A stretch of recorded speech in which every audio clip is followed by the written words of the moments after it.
Thanks for being here. Good morning. Brenner, I see you online. Thank you. And I do not see PBA online, correct? Is that it? Nobody else is online, right? No. Okay. All right. So we are here today for another update of our for our coalition bargaining. I've handed out to everybody the proposed language in the red folders. Ms. Bolton's going to go through a presentation to show our status, where we're at, and then we'll have some discussion and see if we can come to an agreement and wrap up this piece of it so that we can get ready for open enrollment.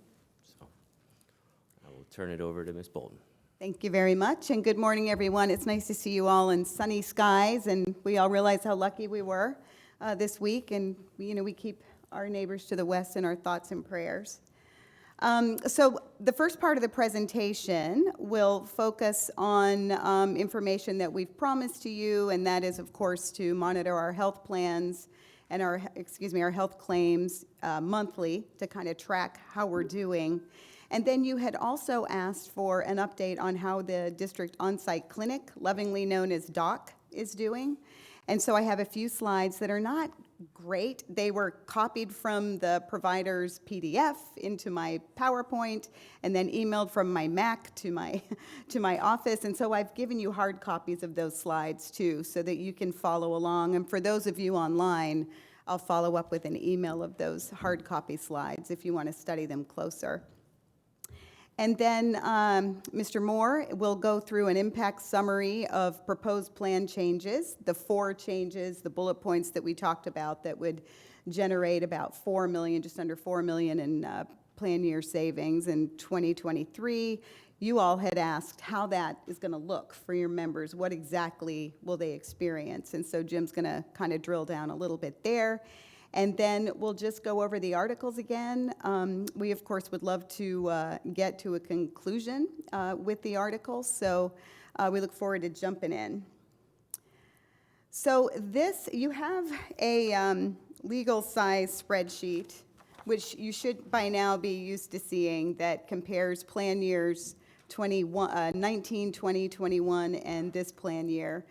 Just looking at the gross monthly claims broken out by prescription drugs and medical.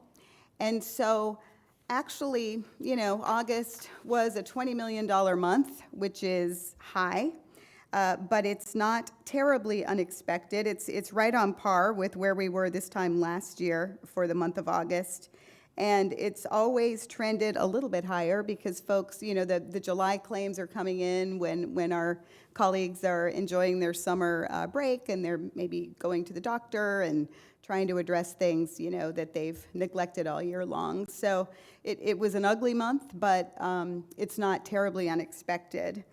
Year to date, if we just look at 2021, the gross costs year to date actually show that they're down about 3%, which sounds good on its face, but we have less folks enrolled in the plan. So the actual per employee per month cost is a little bit higher. It's about $30 higher per belly button enrolled in the claim, enrolled in the plan. And so even though the gross cost is down, we're hiring and hiring and hiring and hoping to hire more. So it's a little bit of a false positive. If we look at our last normal year, which was 2019 before the pandemic hit, we're about 3% up over that plan year. So here, just in from the actuary, and now the snippet tool wants me to manually snip, so you can see that I'm not really good at that. I've got some odd little shadows in my slide, so I'm sorry about that. But the good news to report here, if you just look halfway down the page to this little ugly number, which is still very ugly. It looks like we're going to lose $13.5 million, actually closer to $14 million this plan year when everything is said and done. But as of March 31st, when we looked at this same slide, the projection was that we were going to lose $27 million. So the plan has trended a little bit, actually better. I'm just going to say better than our actuary initially projected. And so that's a positive. And, I appreciate that you all are following along with me on this, because we need to continue to do so. When we come to terms today, hopefully, and then also throughout next year, it's very important that we kind of follow along and look at the performance of our plan, because 2024 may require an increase. But I did want to share just a little bit of good news on this Friday. Moving right along. Okay, so this is the marathon, our clinic. And you can see that the slide is just not ideal the way it transmitted. But what this slide will tell us, and you can also look at your handouts if you have them. Over here, this kind of looks at for the month of August. For the month of August, we had 719 appointments go into that little clinic in Building E. And unique appointments were, individuals. So some of them may have had to return, but just under 600. And Marathon is really into getting surveys completed after visits. And so the survey feedback gives the doc clinic a grade of about 83, which isn't ideal. We want to see 98, 99, 100. But only 10% of the folks that had appointments actually completed the survey tool. And if you kind of slide over to the right side of the clinic, or over to the right side of the slide, you can see that for the most part, folks were very positive about their experience. Just under 60 of them were passive. Yeah, went to the doctor. Yeah, they gave me the services. And then, the folks that were unhappy, about 21 of them took away from the higher grade. But when people are angry, they like to speak out. And so it does impact the score. But Marathon is big on this. And so they constantly monitor their performance. And so we appreciate them doing that. Usually, we're showing this to you the first time I've seen it really less than 90%. Is that fair, Marilyn? It seems usually so here we are. We're committed to transparency, and here we are. So folks are typically visiting the clinic for the purpose of seeing a nurse or a medical assistant. Or we do have a new doctor who joined us, I think, in May or June, Dr. Scott Blaker. We're excited to have him. He's got an interesting background. He's been all over the world being a doctor that cares a lot about people, so we're lucky to have him. And so he's now seeing people. The health coach and the biometric wellness folks are in there, and you can see that approximately 800 folks or 700 folks have visited the health coach, and 521 biometric screening. And so this particular graphic, sorry about that, this graphic is actually year to date. So about 2,500 folks have seen the nurse or the medical assistant, and 2,300 have seen the provider for the year that the clinic has been in existence. And it started really under the management of Marathon, October of 2021. So as you know, the clinic was run by another operator. Prior to that, we started right in the height of the pandemic, and we had to completely reorder it under a new provider. So we're just looking at the last year under their management. And this little graph shows how engagement has ticked up. We spoke with the clinic folks on Friday, and they were saying that really they're seeing about 3,000 people in total. They have about getting close to that 3,000 number of engaged members. So it is catching on.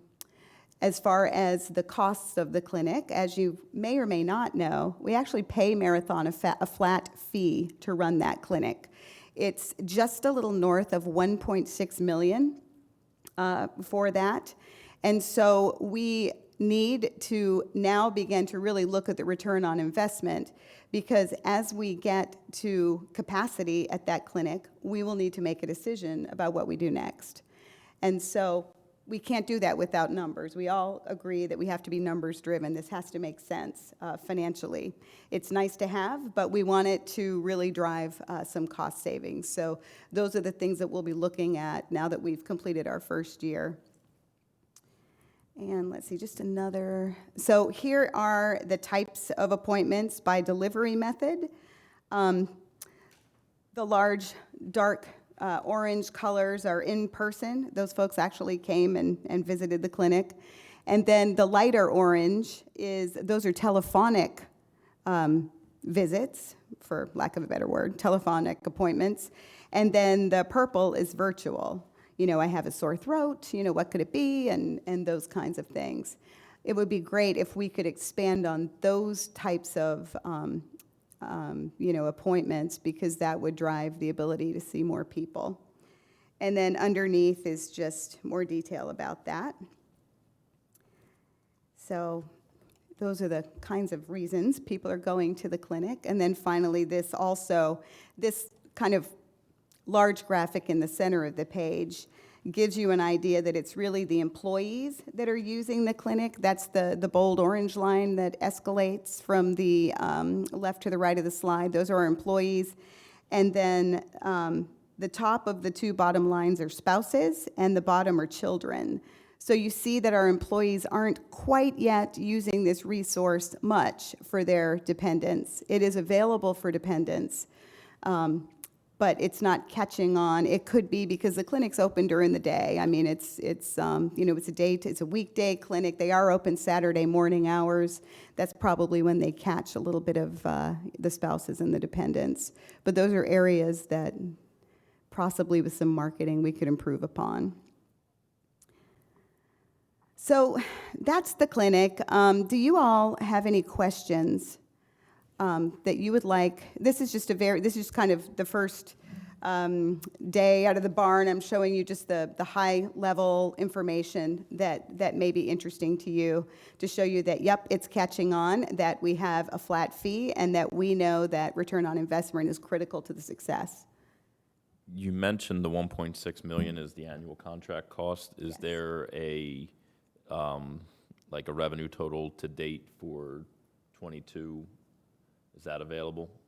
So a revenue total, tell me a little bit more about what that would look like. So like there's copays associated with going there, and I was Yes. under the impression that like the copays went to the district or went to the clinic, so to say. Defray the cost. Yeah, like the goal was that, if you could get to an equilibrium, then it would literally cost the district $0 to operate, which means that it would have no cost. And the benefit, to the end user, the employees, is out-of-pocket savings from cheaper copays or having an easily accessible, on-site clinic. So that obviously part of the long-term feasibility of it is, that gap, if there are losses associated with operating it, there's probably a tolerable threshold because it's a benefit. But where are we at, or where are we projected to be based on current usage at the end of the current calendar year? So we do have that information available as far as the revenue from the copays that we will gather together. The other thing is the diversion cost. So I'm going to see the clinic for something where I might have gone to my health provider, and what is the difference between, the encounter that I would have had with my health provider for, for treatment of a cold versus the ultimate cost of what it's costing me to go to the clinic. And am I engaging on site sooner and maybe preventing something that would have cost more? So those are sort of soft costs that also will factor in, and that's how United's going to help us look at the ROI. But yes, we can pull the revenues. The other thing we did was we decentralized drug testing this summer, partly to better serve our new hire candidates in concert with the fingerprinting decentralization, but also to take some of these folks out of the clinic to allow them to treat more of the primary care cases, because that's where the cost savings are going to be delivered. So, I think that 2022 is still a building year, if you will, for this project. But we we can show you what we have so far. I doubt that the clinic's paying for itself yet, but we certainly hope to get there. So in addition to potential revenues from co-pays or whatever else, whatever fees people might incur there, you don't have to necessarily explain it right now, but is United Healthcare is the one calculating the diversion costs? United will partner with us to help calculate that. Okay. Right, because Marathon will have the data that will share, what the encounter actually was from a treatment standpoint, and then they'll have to map it somehow together, data-wise, to determine what we would have paid for that if somebody had that same appointment under the health plan. Now, Marathon Health is a huge company, so we expect that their data capabilities are going to be sufficient to do this study. Jim, do you want to share anything there? Yeah, Marathon has got great analytics. We partner with them in a number of different places. And so we give them our data on kind of what the norms are for urgent care, emergency room. And from there, you can start to look at, okay, if this member had gone to an urgent care instead of the clinic, you're looking at it would have cost the plan probably north of $150, $200, and here it's built into that 1.6 million. So that's where we're able to help do that. The other thing that we're going to be able to do, and we really need like a year's worth of data because of fluctuations. So that, this will be early in 2023 that we'll be able to do this, is we'll be able to show, okay, how's this block of members seeing the clinic? Because obviously, Nicole, the nutritionist, health coach, is working with a lot of folks. How are they doing compared to the rest of the school district? Okay, are there health changes happening? And we'll be able to have some analytical reports showing you that too, because that the best way to save money is not to have the claim at all. Okay. Yeah, we definitely appreciate that and would love to learn more about calculating the ROI, because that's obviously going to be one of the biggest factors in extending it beyond the pilot period. Correct. And they're also doing DOT, the physicals, some of the physicals in the clinic, and so there's a cost savings there potentially as well. Hey, can you guys hear me? Yes. Quick question. I know you had stated that they have a flat rate fee to administer the clinic, and is there any sort of clause in their contract that keeps it at a specific rate year to year to year, or if there's more participation they get more money with which to administer the plan? Or So yes, there is actually an escalation fee that is negotiated into the clinic, into the contract. I believe it's 5% or 3%.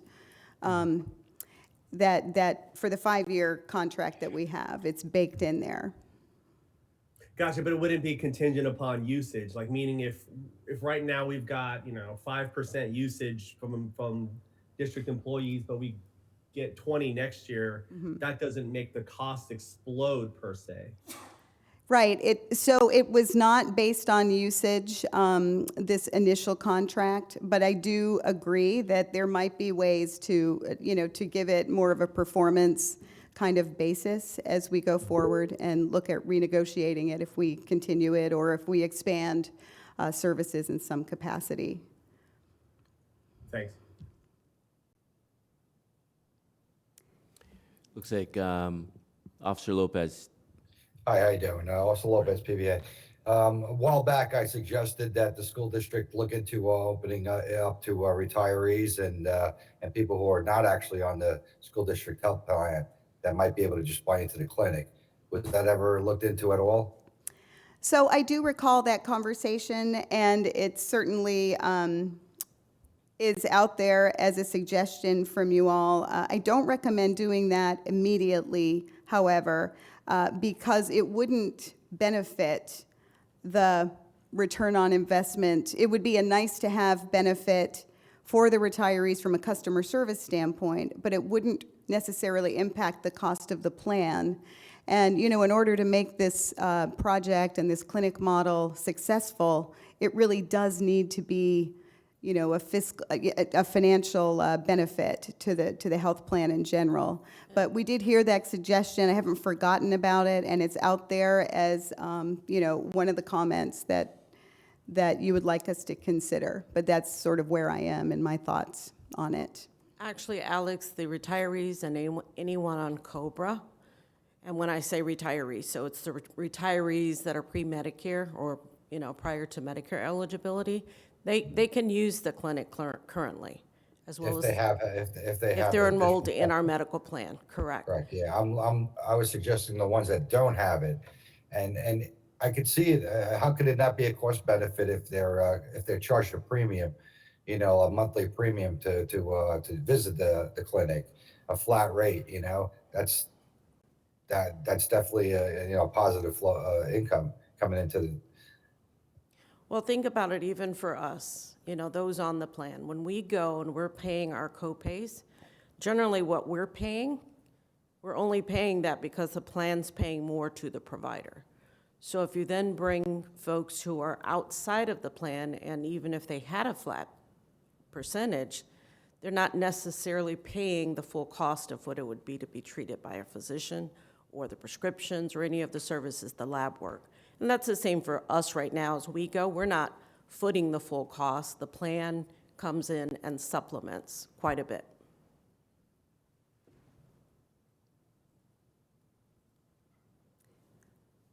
Any other questions? Any other hands up there? I think we're good. Okay, thanks, everyone. So at this point, I am going to turn it over to Mr. Moore from United Healthcare, who's going to share lots of great information with you. Okay.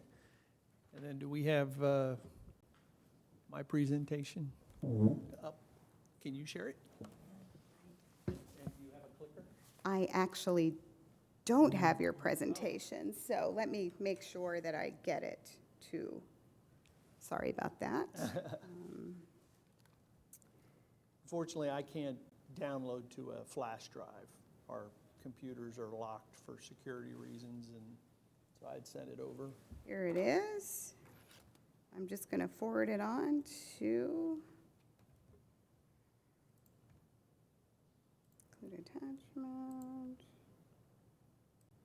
Jonathan, who's very quick. So, am I putting you on the spot? I just don't want my email to go out there. Oh, come on. There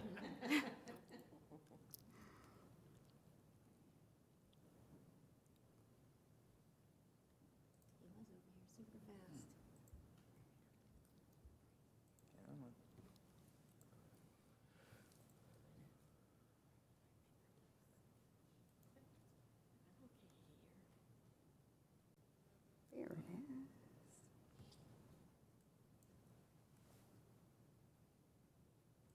There it went.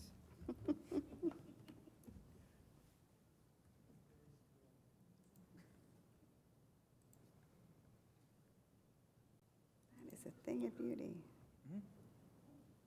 Would you like to sit here? Or? No, I can click. All right. Thank you, Jonathan.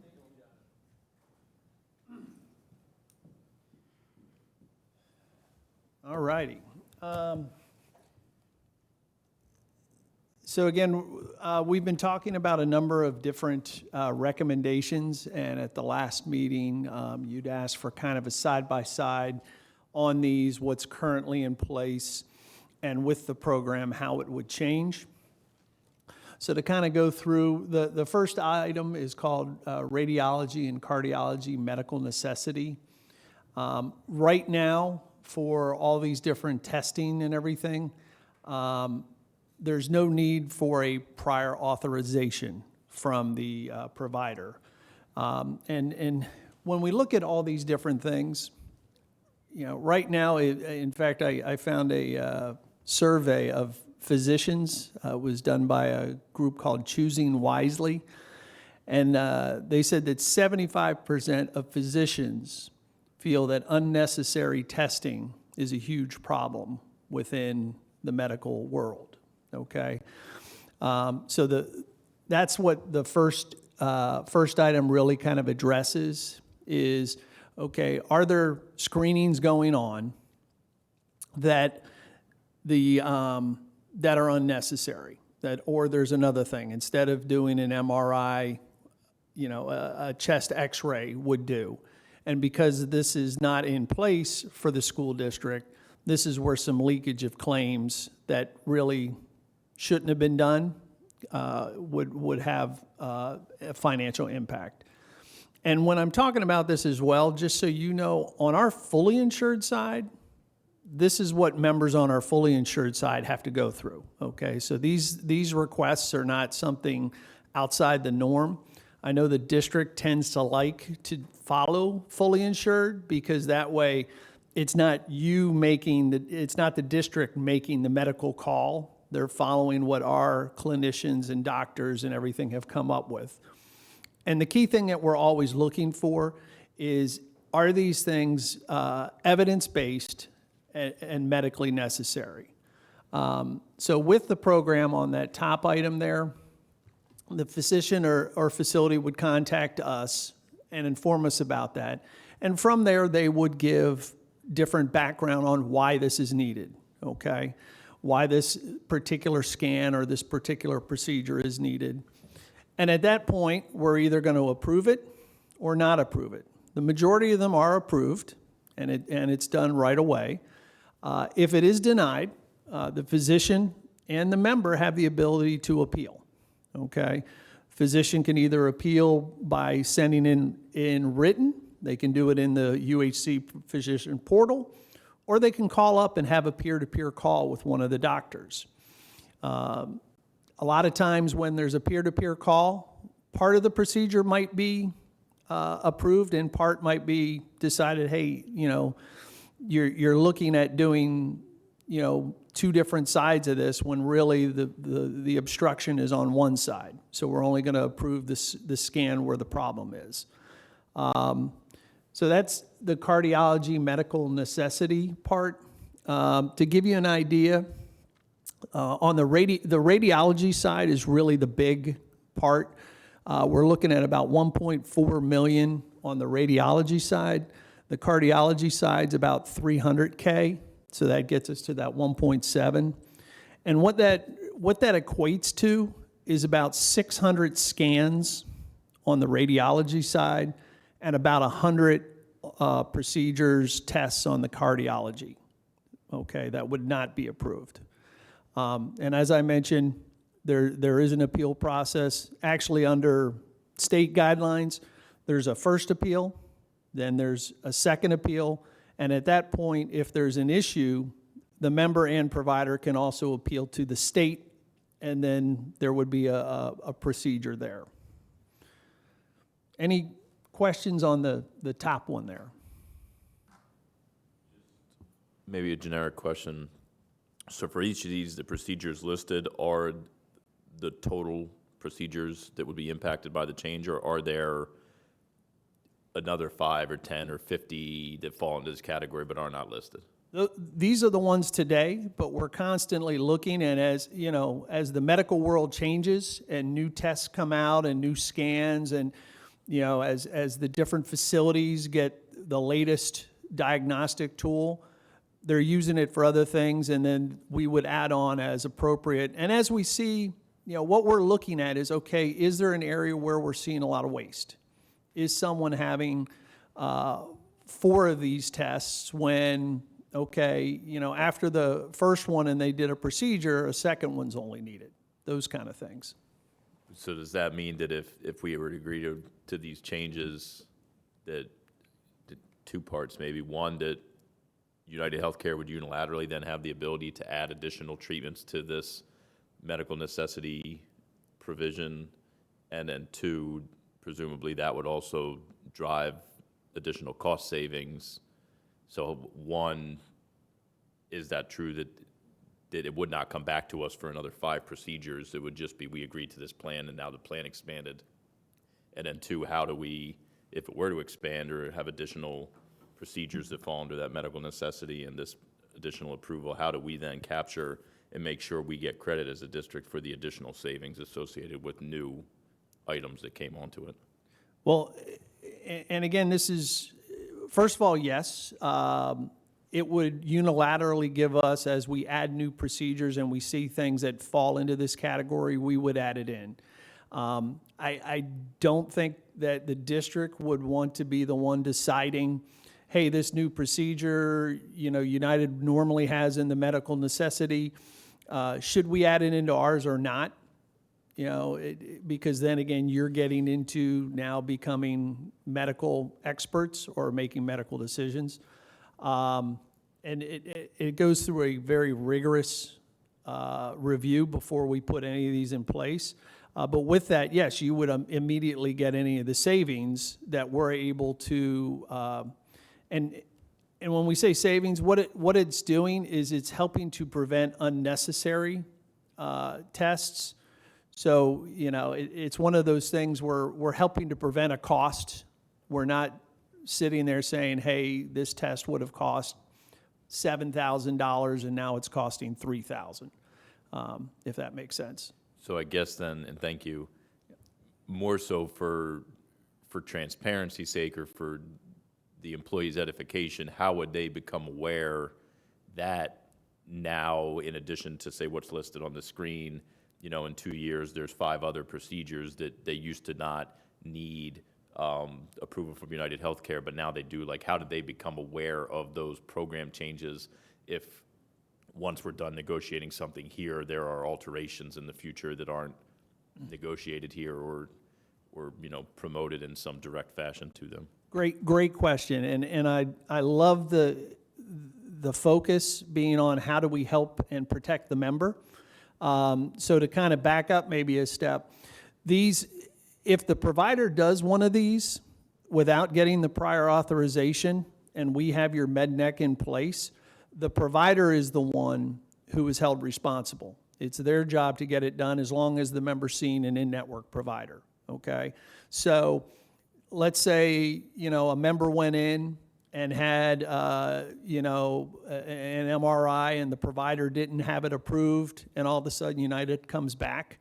The EOB that we're going to send the member, the explanation of benefits, is going to have that the member has no responsibility for it, and we're going to have and the district's not going to pay for it. The provider is the one who's going to have to eat it. Okay? Okay. And Jim, just further along that line, is there benchmarking right now that we can say, as of now, without the program, here are the number of procedures that fall into these categories, so that as we roll forward, we have some kind of idea of what's our norm? Since we're so large, it's probably pretty steady or somewhere within a range. Yeah, I could back the numbers up. Okay. Again, I gave you on the scans, it's on the radiology, it's roughly 600. On the cardio, it's 100. And those are the ones that would be denied. Those are the ones that would be denied. And so typically the denial rate is around 7-8%. So yeah, we can easily give you benchmarking on here's how many you're having that today without this in place. And then as we put it in place, here's what we're showing we're denied. And we can do reporting on here's what we show we're initially denied, and then here's how many were appealed, and then denied upon appeal as well. Okay, I have a question. Having dealt with this issue myself, years back when I was on the plan here, what is the time frame in terms of getting this approval? Because in my instance, there was a problem in terms of having to wait to try and find out whether or not I had approval. Okay. On appeals, if it's... No, just on the process, on approvals. On the Okay. initial approval. On the initial approval? Correct. Well, if it's an urgent one, it has to be done within less than 24 hours. That's the state mandate, okay? And right now, I think we're running at 0.8 days, so we're under the 24 hours for the emergent ones. For the non-emergent ones, it's typically done within 3 to 5 business days. If it's running longer than that, and again, we get calls in. Nowadays my cell phone number's out there so much that I even get some calls sometimes.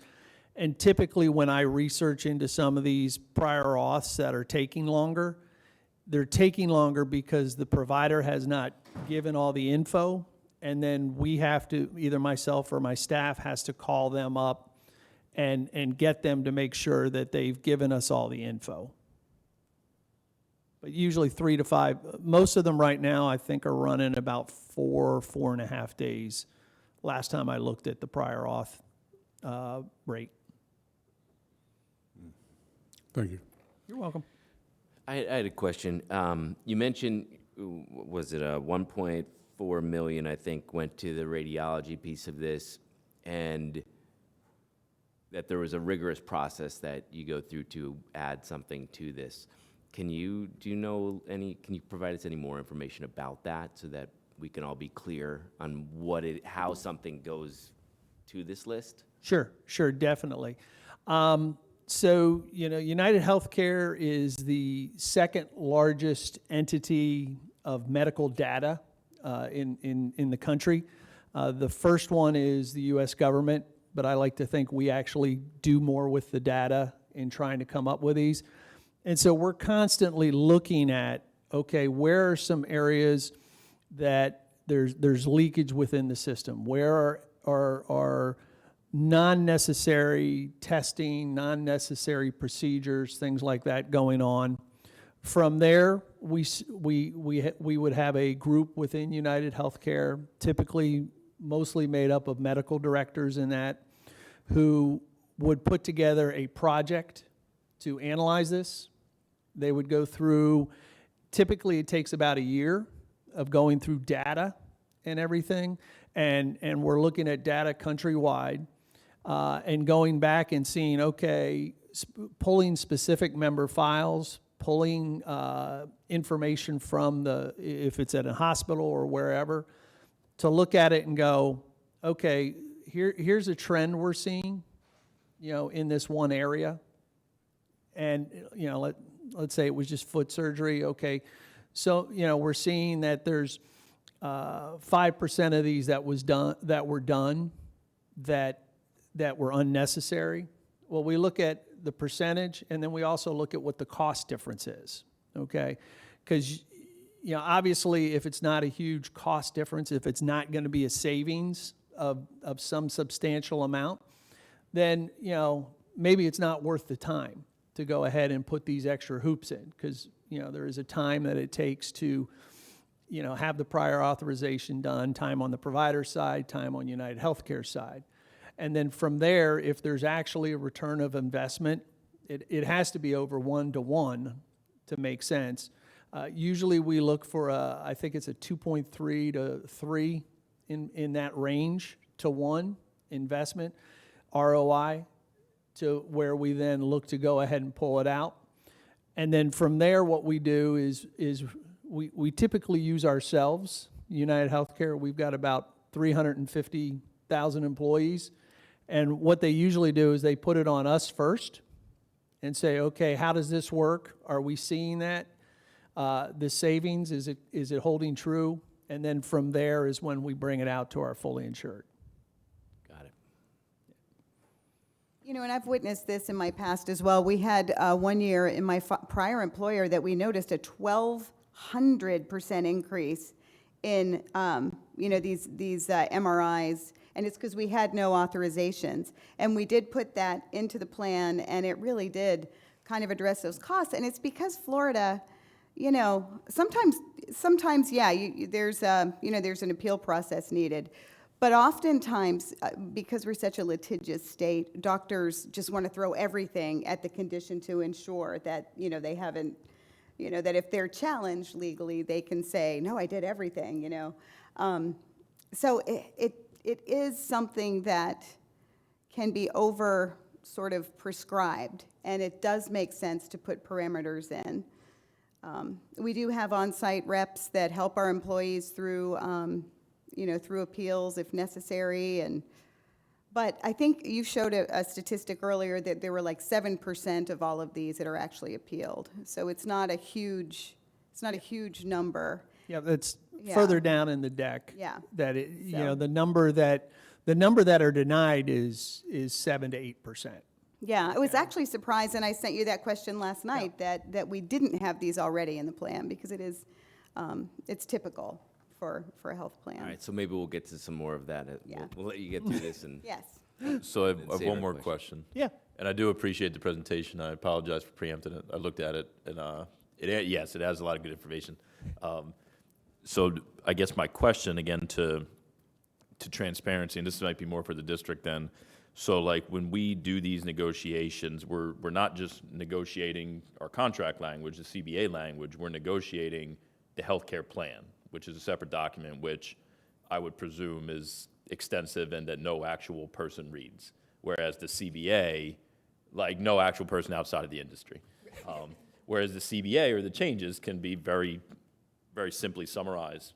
So, you know, whatever we may come to agreement on today won't include these program changes in the CBA because they're healthcare agreement documents, not the CBA. So how will the district, or, you know, it would be a request for the district to somehow summarize and perpetuate the program changes to employees so that when they see our healthcare settlement and our summary and our CBA changes, they look and they'll say, oh, they're kind of just fixing language and cleaning up past tenses and, you know, an error here or there. But I want to make sure, at least, you know, as CTA's position, that these types of changes are announced to them directly. They don't have to like stumble upon it when they go to the doctor and they used to get this treatment and now they're being denied and there's an appeals process, and just not being aware of that could be something that somebody has, you know, an opinion about. So that's my request to the district, and you know, by way of help probably from United Healthcare to,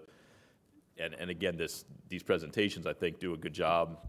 So some version of this as a summary to explain those non-contract language changes, but program changes, so they're aware. Sure.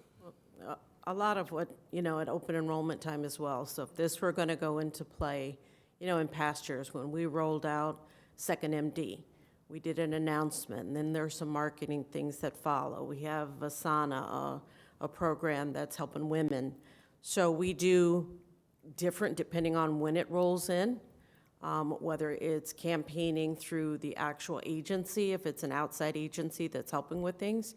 But this would be something, if you all are wanting to pull any of these in, that would be something that I would pull into the open enrollment and say what's new, and bullet point some of the items that we are. It's not going to be, you know, to the detail of all the letters, but it will alert them that there has been something now. It'll be key to say your provider or your facility is responsible for XYZ.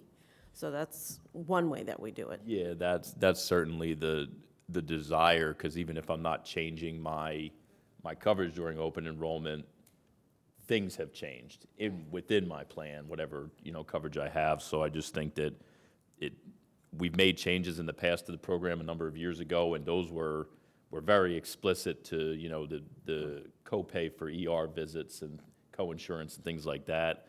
Whereas these are a lot more into the weeds. You know, no one's gonna. I know if I go to the emergency room now, or at least if I paid attention to that contract change, that it's going to cost me more.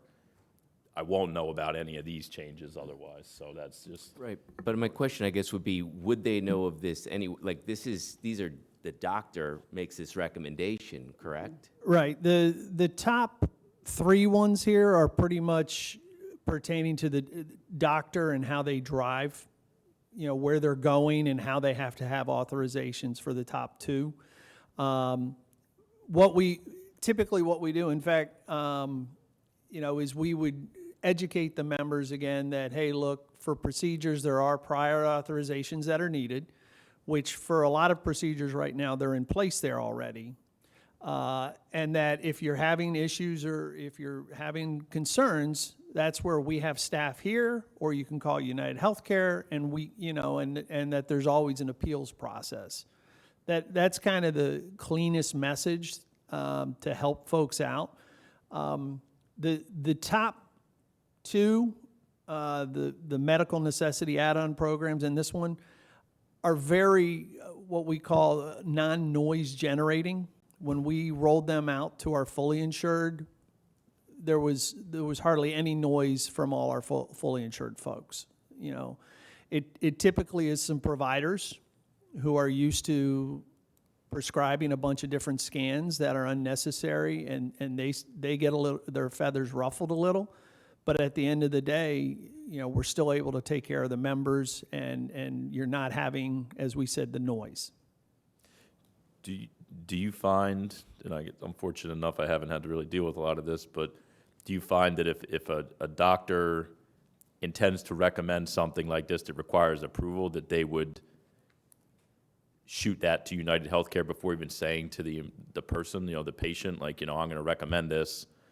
Would they, in between a first and second visit, or when they're looking at something, like, would they be the ones who know it gets rejected, and that would kind of preempt even telling the patient? Or would the patient be told, I want to recommend this, and then they get told, I was told I can't recommend this? Yeah, typically for the top two, it's the conversation between the provider and us. The member never even knows. Okay. You know, the provider will say, hey, you know, I think I might need this scan and everything. And then that's where they'll submit the prior authorization in, and we'll come back and say, hey, look, it's not medically evident that this is needed. Here are some other things that you can do besides an MRI that should give you the info that you need. And that's where the provider then would talk with the member and say, okay, we're going to go this route and have this done. Okay. Well, Justin, do we get calls that my doctor told me I need this and United won't let me? Of course. Yep. That's going to happen too. It's going to happen. But we get those regularly, we meaning the United reps. I mean, that's just the nature of an insurance program, you know. I will tell you that we don't hear much that elevate to us, so. It's not Yeah. a huge population, but it will occur. And it's, you know, it's looked at, it's addressed, it's never ignored. We always, you know, go through United and have them research and look. So we take any call that we get of a concern like that, and we do have them look into it. Yeah, and to give you an idea, our reps get more calls on health rewards questions than claims and things like this. Okay. Yeah. Excuse me. In an effort to, you know, as you said earlier, that we want to be transparent, I guess a concern that I have is a lot of times, you know, we look at these savings and we make these adjustments and plan in our program plan, and to save money, and then we come next year, 2024, and we say we want to increase premiums anyway. You know, that's a concern that I have, particularly when we're setting it up where other things can be added in along with what's there already. So, you know, that's a concern, you know, that I have is, you know, when you get agreement on these savings, all is good, but then when it comes time, you know, for the next year, then you end up having increased premiums anyway. So the savings really, all you did was limited the benefits to your members and not really end up saving on increased premiums. And that's a concern that I have, you know, and again, this is an effort to be transparent, to let you know how we're thinking and what our challenges are, particularly when our members say that, you know, you allowed these things to happen and you didn't really get anything for it. Yep, and great question. At the same time, I would, you know, obviously 2020 and 2021 were weird years because of COVID. But if you look back, you know, 7-8 years prior to that, medical inflation, you know, was going up between 3% and 6%. And your trend, which you have a older demographic, leans a little more towards the female side and everything, which would generate higher costs out of a group, and yet you guys were beating medical inflation year over year, with a lot of that due to the wellness initiatives and everything, which, you know, all the union groups fully supported and helped. And what you're doing here is working. What these are helping to fight against that medical inflation, which this year is going up even more.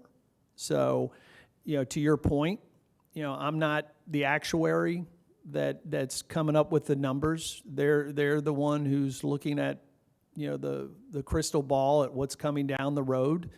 What we're doing is finding, okay, where are some things that we can help to save money, to avoid future costs. Okay, so this is roughly $3.94 million in costs that can be avoided next year, having these in place. You know, but when it comes to what is the plan going to cost, you know, hospitals are raising their rates, doctors are raising their rates. The only thing, in fact, out there that's somewhat stable is medicine. You know, the pharmacies are you know, stable, and it looks like there's some things the federal government might be doing to help that. But everything else is going up. So, you know, at the end of the day, if it goes from $150 to $170 to see a PCP, you know, there's not a lot that ourselves or the district can do on that. You know, they've got to be, the doctors have to be able to pay their electric bills and things like that. And so I don't know if that helps in any way, but at the end of the day, you know, you can only get a dollar from a dollar. But, you know, I think also to applaud the number of years that we together collectively, with changes like this, with health rewards, for you all as union groups to be able to say at the bargaining table, you've partnered to make sure. I would really challenge to find another group, 9 and 10 years without a rate increase. District has had to contribute more, but the reality is, I mean, we can't get gas for the same, we can't buy a loaf of bread for the same, but we have been able to hold with, you know, things like this. And even if you looked at the total there, $4 million, the cost has always been projected whenever we're going to need to ask for an increase. It's been more than that, but hopefully this would mean if it had to be a request for 15 or 20, that maybe we're able to trim that back, because we are doing things like this, just like we've done over the years, to 9 and 10 years without that increase to members. So I hope you're able to stand on that and not just, you know, on a year that we may have to go and say, we're going to have to do more. Looking at 9 and 10 years, it's nothing to sneeze at or dismiss. So I hope that does mean something to your membership. And I think it absolutely does. And I think that goes to the heart of, I think, what Theo's saying, and we've had these conversations internally, is that if we've made a significant number of program changes over a period of time that have allowed the premiums to maintain their levels, we don't want to find ourselves in a position where next year, because apparently we have to raise premiums at some point, that we end up having raised the premiums and cut or limited access in some way too. Like if the end result of 10 years of not raising premiums is to raise premiums the same amount that might have been indexed over those 10 years, then we don't want to get in that point, is what we're saying. And that's why we've kind of increased our request for information about these are projected savings from these tweaks, just like there were a couple of years ago when we made the other program changes. And we've kind of asked recently for updates on, you know, what did that emergency room coinsurance actually save us year to year. That way we can get beyond an estimate at a moment in time during an agreement. We can see that it did save that much, or maybe it saved more. We just don't want to make changes and then forget about them. And then if it comes to the point of raising premiums, we raise premiums in a bubble, because it wasn't. We have to know what the savings were over those years. That's why we're being particular about you know, the scope of these add-ons and what they might save now versus what an expanded version of it might save in the future, and to make sure we're aware of that, because that's the only thing, to your point, that has staved off the premiums. And if we lose sight of the savings or the real savings versus the projected, then when we raise the premiums, it might, if we have to raise premiums, it might not be as necessary as, you know, a projection of a projection of a projection says so. Right, and that's why, you know, my question to getting benchmarking is because I think that will be important to be able to kind of say, this is where we were, we put this in, this is what we're able to see. We're seeing the same number basically come through, and we're able to save because we're able to reject whatever, so. Yep, definitely. And to kind of go back to what Nancy brought up earlier on the actuary, again, the actuary, you know, if you ever want to have fun, bring an actuary to a party and let them tell jokes or something, because they're about as dry as you can get. They're all numbers and everything. The actuary earlier predicted a much larger increase or loss for the plan, and now throughout the year is saying, okay, it's not going to be as bad. And I would attribute that to, again, just the culture and the fact that you have got so many of your members very active in making the right choices. You know, having biometric screening, seeing their doctor, having mammograms and things. And, you know, that's where we try to bring these new programs like Visana, which is a virtual women's healthcare program. It's a pilot. We're trying it out. And the reason being is that we want to try and find more non-invasive ways to help people treat themselves instead of a woman having, you know, going in and just having a very costly and very emotional hysterectomy. You know, those are the things that we try and look at. You know, but you know, back to the thing though, at the end of the day, you know, there is medical inflation that has to be calculated, and that's what the actuary's looking at. Understood. Yep. And we don't dispute that. But to your point about the projections from the actuary, that's why they were off by 50%, which was $14 million, which if, like, that is something on itself that could necessitate a request for an increase in premiums, and that was a complete, you know, again, they're estimating, so it's supposed to be off by something, but that was off by 50%. Like, that was significant, so. Right. And there Well, was, and we have to look at those crazy pandemic years, you know. I've been working with that actuary for 20 years, and he's usually pretty accurate. So things are wackadoodle. I know him. We have United Healthcare has Neighborhood Health Partnership, which was started, I think, like 10, 15 years ago, and he was the guy who helped start that. Extremely brilliant person. And again, you know, you're looking at just a moment in time. When we look at, you know, Q1 and 2 versus the full year, you know, there's a dramatic difference in the latter half of the year. You know, everyone starts to get a lot of stuff done, especially through the schools in November, December. So, but let's hope it keeps on track as it is. That, yeah, no slight intended to him, but that's my point, that had we been having this negotiation at a time when those numbers had come in, we might have made decisions that 6 months later, in hindsight, and it's not necessarily right now based on the calendar year, to your point, it's based on our proximity to COVID and the implications of COVID on healthcare costs. So again, we're trying to be extra careful, because if those premium increases are inevitable or inescapable and there are no more simple program changes that can save costs, we need to be able to, even with a decade of having maintained them, we need to be able to explain that as thoroughly as possible. And, you know, just also I'll remind you all just that we sort of agreed with your thoughts in the beginning when we started meeting, and we said this is catastrophic for the fund. We're going to work with you and look at these things every single month. Because, you know, Glenn's trying to predict in January what the first claim will cost a year hence, you know, the following January. So there's a lot of math involved, you know, and nobody has a crystal ball. So I think our approach to work together, I hope, demonstrates for your membership that we weren't just planning to throw, you know, an increase at your membership without thoroughly following these numbers and working through Plan Year 23 together, doing the same. So, you know, we did delay his recommendation at least a year, and we're going to work closely together so that it's all transparent for all of us. Yep. And to kind of, sum up again the radiology and cardiology, you see the numbers here again, as I mentioned, radiology was probably, we're looking at around 600 scans that would not be approved. So if you do the math backwards, we're looking at 92% get approved without an issue. Right, yeah.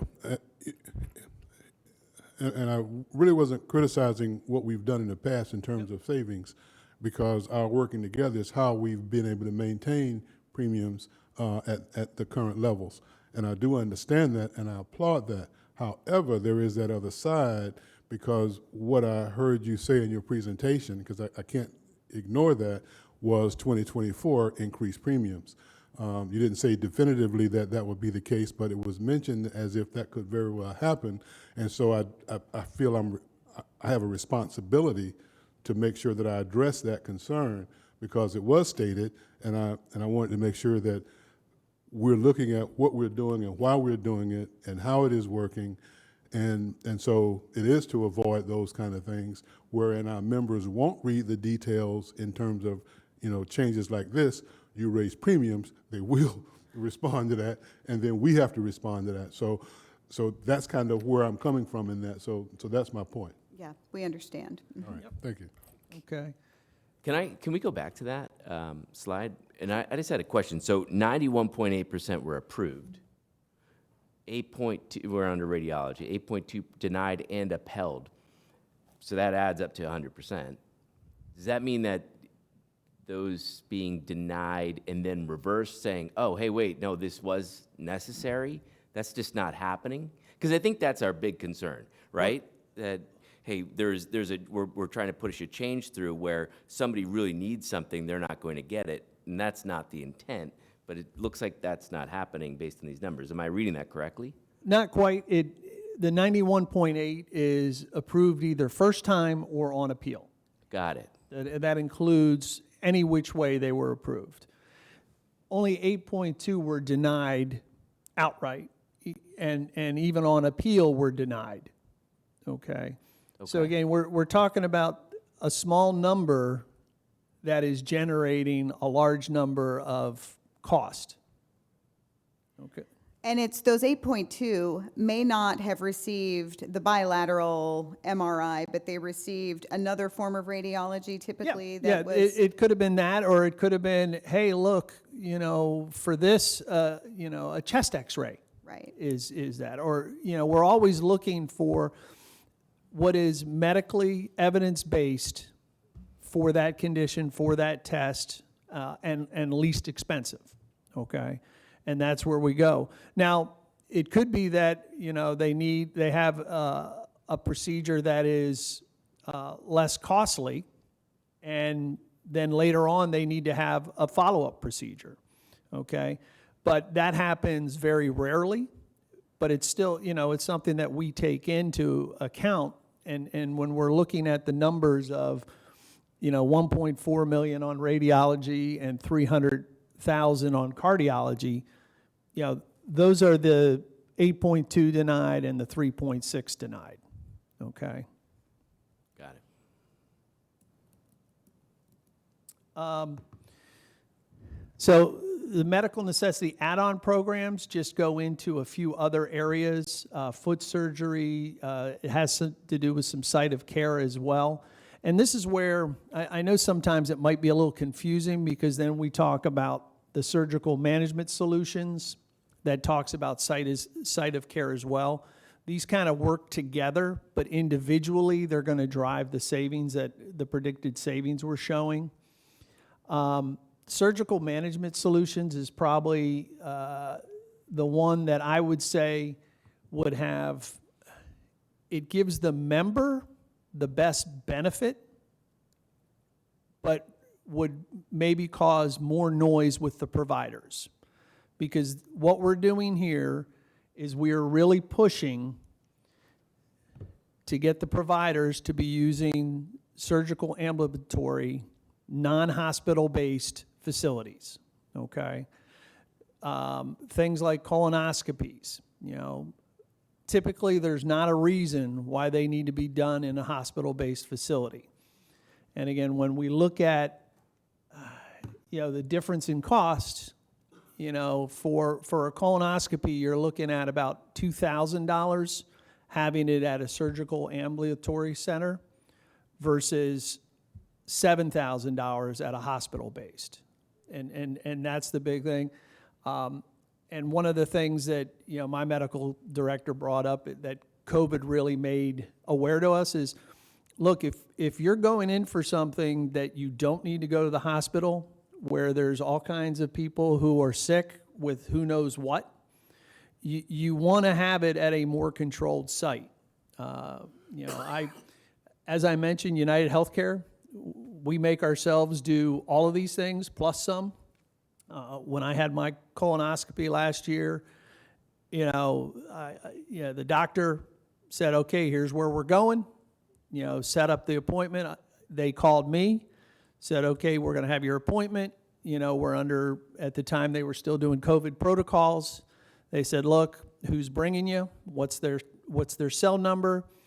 They'll drop you off. You come in when, they said, this is how long it's going to take. Have them back here around this time, and we'll text them. It was very easy for my wife. It was very easy for me. And I was in and out, done. And, she went shopping for a little bit, came back, picked me up, and it was a lot easier than having to go into a hospital setting. That's a significant slide, actually, there, at the difference in cost. And hopefully all of us have had our colonoscopies, and we've had them in outpatient surgical centers, and we know that, it's a fine setting for such a delightful morning. So with that said, the $849K represents about 175 folks being redirected out of a hospital. So, you wanted to know what the numbers are, how many folks. That's what we're looking at as your population being redirected from a hospital to generate that savings. But no change in services. No change in services. And again, if there are folks who have medical conditions that, because of, when they go under anesthesia, there are other things that can happen, and they need to be there at a trauma 1 facility type thing. And those would, upon appeal, would be approved. Or a lot of times what will happen is the doctor, when they're submitting the prior auth in, will list all those out and say, this is why it has to be done there. Okay. Now, this is something that's happening already, right? It is not for the majority of your folks. The doctors, let me take that back. A lot of the folks are being directed, our tier 1 providers automatically will push to put someone towards one of our SMS providers. But there are a lot of folks who aren't. And that's where we're seeing in your data that we can easily look to move 175 folks out of a hospital setting each year to generate that savings.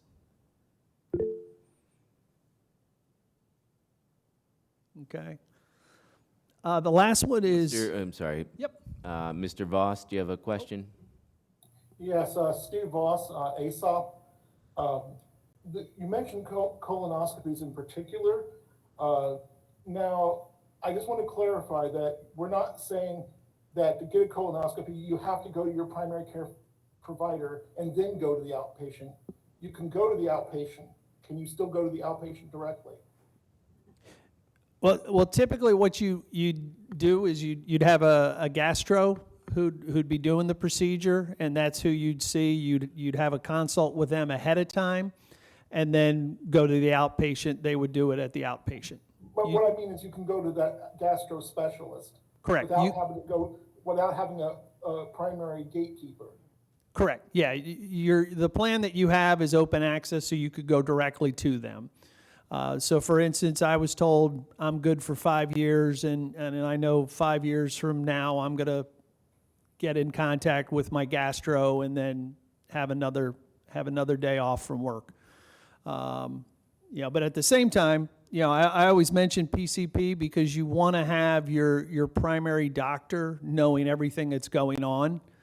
And that's where, you know, I was reluctant to tell my doctor after having the colonoscopy that I had had it. And when I went back in, you know, the gastro had not sent him the info. And he's like, well, anything new changed? I said, well, you know, you told me to go have a colonoscopy, and I did. And he's like, well, I don't have that in the notes. And he had to call the gastro to get the notes. So that's why it's always good just to make sure you keep them up to date on everything. Okay. Okay. The last one is actually a new program. So there's nothing currently in place to represent Kaya. And let me flip to this slide. All right.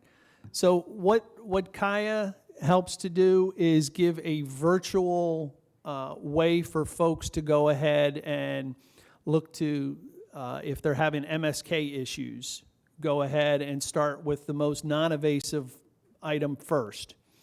You know, it's amazing how many folks, when they go to see a orthopedic surgeon, all of a sudden need orthopedic surgery. You know, and you know that's one of these things where we would look to really kind of promote this more for folks, because there's a lot of folks out there right now who probably have aches and pains and are like, well, I just don't want to go see anyone. And that can lead to issues down the road as well. To give you some numbers, and I know what you guys are going to say here in a minute on this. We accidentally, 2nd MD usually has Kaya. The two of them usually start at the same time. We started 2nd MD for y'all this year, 1/1, and somehow our folks also started Kaya. And we actually had 184 folks sign up for it before it was realized. And once it was realized, we have 50 folks actively using Kaya right now. Because it was our fault, we're paying for it. You know, we're not charging the district for it. But to give you an idea, you have acute, then you have subacute and chronic conditions, and folks get listed into each one. At a certain point, you know, when you're doing your intake with Kaya, if it's not right for you, they're going to say, look, no, based on what you're telling us, this is not right for you. You really need to see a physical therapist first, and then from there, possibly an orthopedic surgeon. But two of the key things that we look at is it reducing your pain, okay? And then from there, are you having increased sleep, okay? Because typically folks who have back aches or leg aches and that, those things go down. For folks who have acute, which is the lowest level, 35.7% of them have decreased pain. Subacute, it's 13.3%, and for chronic, 28% of them are having less pain. And when you look at their sleep, the acute is almost 60% are getting more sleep, okay? Subacute, it's roughly 30%, and chronic, 60%. So we're already seeing in your folks that it's working, that, you know. But with that said, you know, this really kind of gets into all the nitty-gritty. When you look at, you know, segment 1 and 2 would be your folks who are more in your acute area. Segment 3 would be subacute. 4 would be the folks who are chronic. You see the numbers that we have worked out on the estimates there.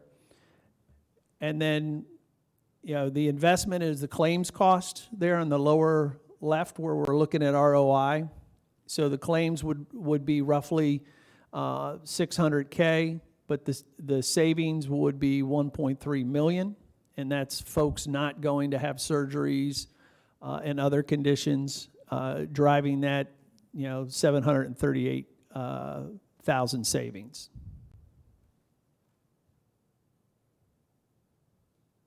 So any questions on Kaya? Nope? So I guess that's all my stuff. All It's right, a lot. thank you. It's a lot of detail. Yeah. Okay. All right. So, Thank y'all. Jonathan. Where's my little, okay, let's see. Just looking for my little PowerPoint thing in the middle of all this. Here's one. Okay, here it is. Thank you. There it is, look at that. Okay. All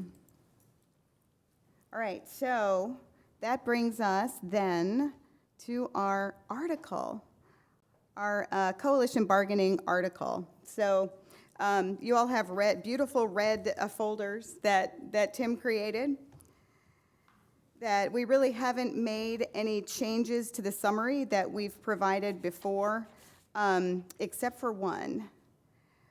We talked about just updating the effective date, of course, Article Section 2D, edits language to clarify the amount of supplemental life insurance an eligible employee may purchase, just to make it more clear to the members who read it. Article Section 6A, B, and C updates the effective date, corrected some typos in our premium contributions, which we discussed at length earlier in a prior session.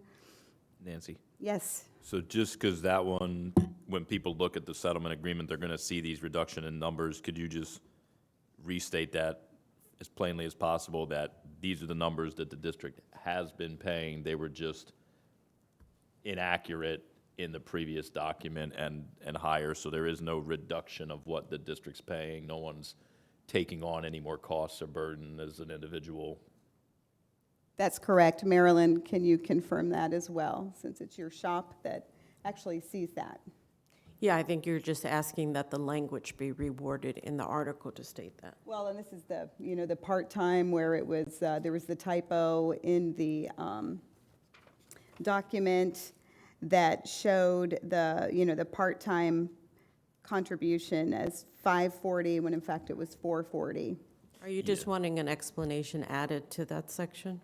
Something to indicate that the numbers are, I mean, it says it corrected typos and errors, but yeah. We employee can we leave it like that? I don't know that we'd put in. It doesn't have to be in the here, contract. I right? just meant for the sake of this, this video recording, and then Okay. if anybody asks any questions, I think you did, So- it's a pretty good job summarizing there that this is an error that's being corrected. It does not change any functional Correct. cost for Right. anybody. The employee's contribution will remain as it is for plan year 23, as it has been for prior plan years. This corrects a typo in the contract. And I think we could just add that to here, and when the tentative agreement goes to the board, it can be stated in there that this was the typo and, that no changes in costs. Is that okay? Okay. All right. Okay. And then Article 60 adds clarification to language to ensure it is clear that employees must proactively elect and set up their health savings accounts in order to receive district funding as noted. Low enrollment just indicates that this clarification is necessary. It just provides more information to hopefully direct employees. We try to do that too during open enrollment and just from our own customer service efforts, but this will just help to fortify those actions. Article 6E updates dates for future negotiations. Updates language regarding the district's availability for meetings on a monthly basis if requested by coalition members. And that's to improve our getting together, our frequency, because over the past few years, we really haven't done that. And so we want to make sure that we get together on a regular basis, and it hopefully captures our commitment on the district's end. Article Section 8B updates language to current tense, it's a little typo regarding Walgreens exclusion for RX, and it updates language to current tense regarding already implemented changes to the summary plan description.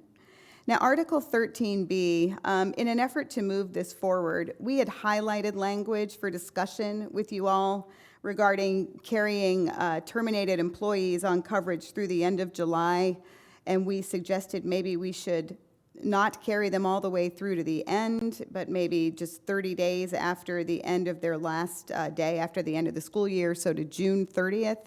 But if it will move the discussion forward, we are willing to leave that language as is. And then Article Section 14D updates language regarding on-site biometric screenings. And we are going to be bringing those back, correct, Marilyn? Yes, which I think will help us a lot with our wellness numbers. And then Article Section 17 updates language regarding on-site health clinic, just extending the trial run period. We've talked about the clinic at length, but we really do we want it to be a success. So the pandemic threw us off, and we need a little more time to know how that's going to work for us all. So, discussion?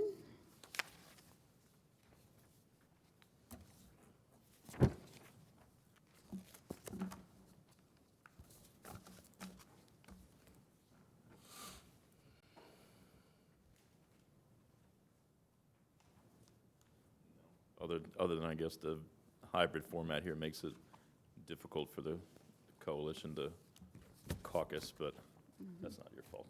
You have to think about that. Would you want us to step out, and that way at least it's just you all in here? I mean, maybe, yeah. I don't know who's all on. Yeah, that'll work. Okay. Appreciate it. Okay, right. thank you all.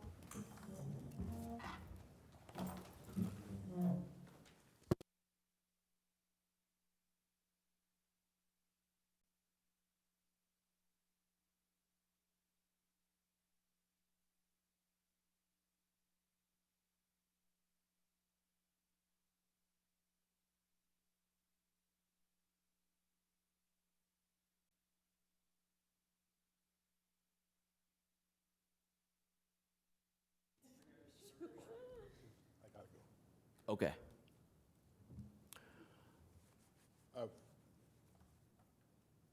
Oh, okay. All right.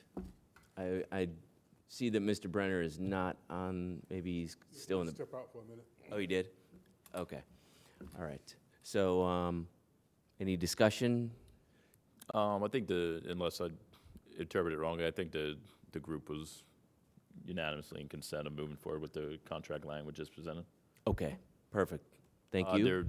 Did you guys have a question or two, though?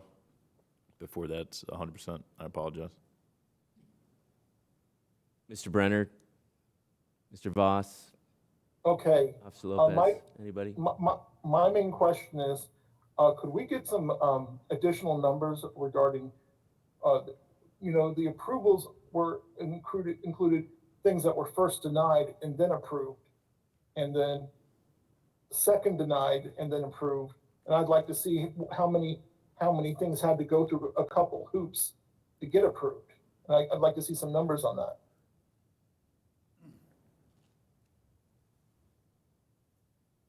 Okay, you want to, regarding the slide that we're looking at? Yes. So, First approval. So of the 91.8% who were approved, how many were initially denied and then later fell into that category is what he's gotcha. asking. Let me take a look, see if I've got that here. Especially on cardiology, where Yep. Give me a second, see if I have that for you. It's typically very, very rare that it has to go past a first appeal. In fact, I know for your group in particular, and for South Florida, we have not had one go to the state in like 5 years. So it's never gotten to the third level here. But here, let me see what I got on between first and second, see if I've got some numbers. In the meantime, Mr. Brenner, anything? Officer Lopez? Nope. Officer O'Sullivan? No, sir. Yes. Okay, oh, yeah, I think you said no, sir, okay.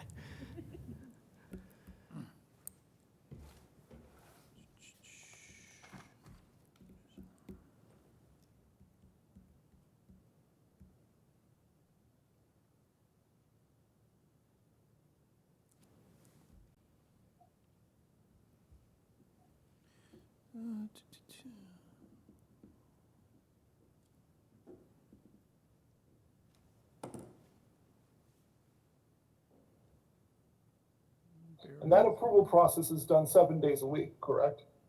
Correct. Okay. Yep. So looking at the numbers here that were approved on first, we're at 95.6% are approved on the first appeal. So then the balance there, 4.4% would be done on a second appeal. So very small amount.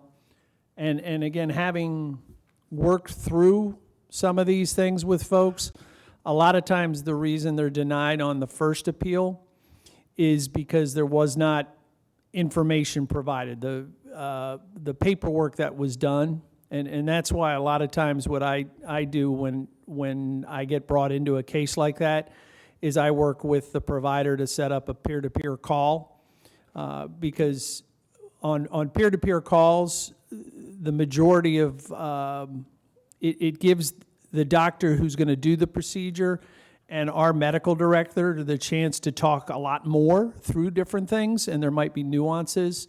And the approval rate on peer-to-peer calls for some kind of service is like 98%. That's fine. My question's been answered. Okay, cool. Okay, so since we do have an agreement, I thank you all for talking through that, and hope, allowing us to come to an agreement today so we could put things in place for open enrollment that is coming up soon. And since we are working virtual here, I think what we'll do is route the document through Adobe Sign, and that way everybody can put their signature on it and don't have to come in for it. So, if that works. Any objection to that, you can reach out to me, let me know. But other than that, thank you all. Happy Friday. Enjoy your weekend, and we'll be in touch soon. Thank you all. Thank you. Thanks. Thank y'all. Thanks, y'all.